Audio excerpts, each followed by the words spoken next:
Yeah, the WNBA superstar is unveiling her very own logo. Take a look at this. I want it. Whatever it is, I want it. The WNBA star teamed up with Nike for a player edition of the Kobe 5 Pro Tro, decked out in Indiana Fever colors. You see them on your screen.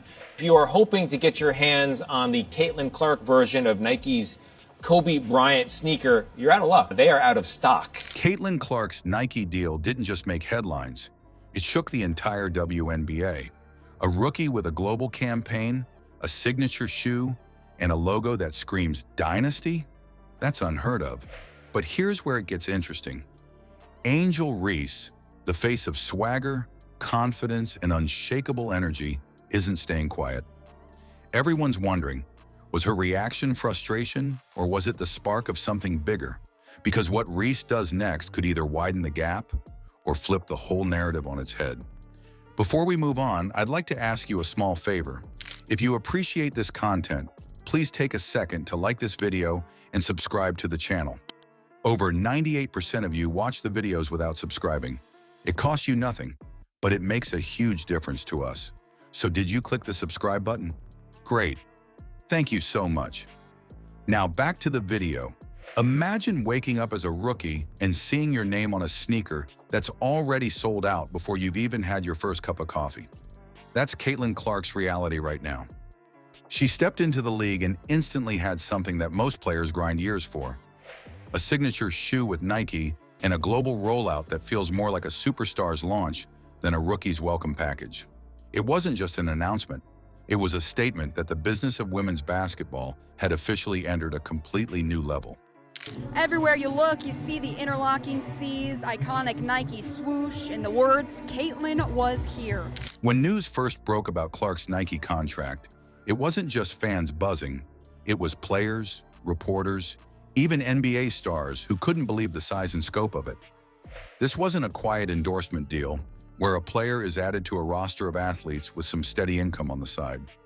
This was Nike putting Clark at the center of their basketball marketing playbook, the kind of treatment usually reserved for athletes who have dominated for a decade.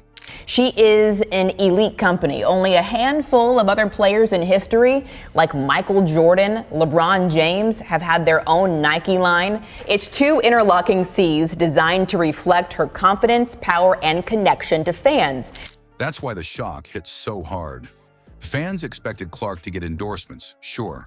What nobody expected was a complete campaign that launched worldwide almost immediately. And the rarity of it is what makes it so intense.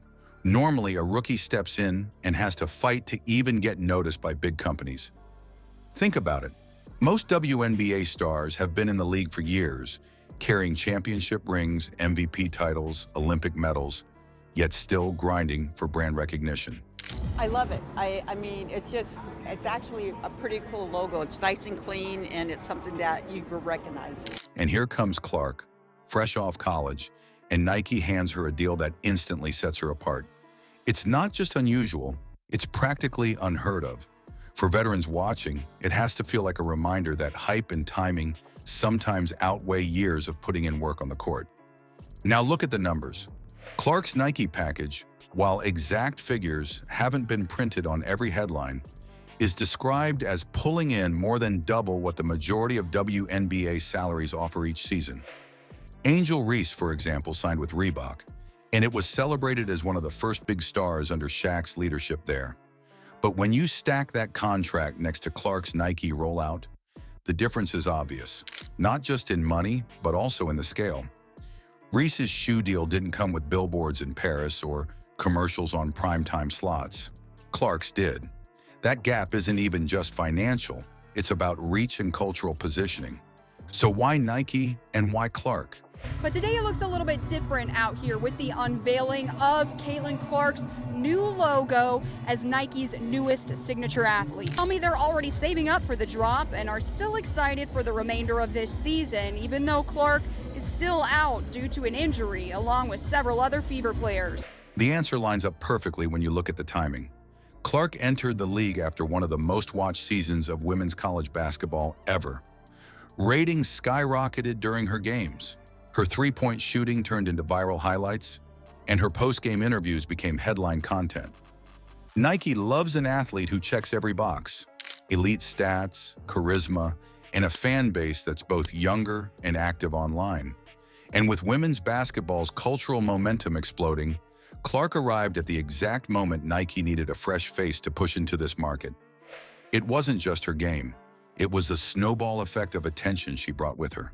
But it didn't stop in the US. Nike didn't just announce her as a local star. They stamped her as a global one. Billboards aren't just in Indiana or Iowa, Tokyo, Paris, São Paulo. Her shoe campaign immediately blasted across several continents, signaling that Clark wasn't being marketed as just a WNBA rookie.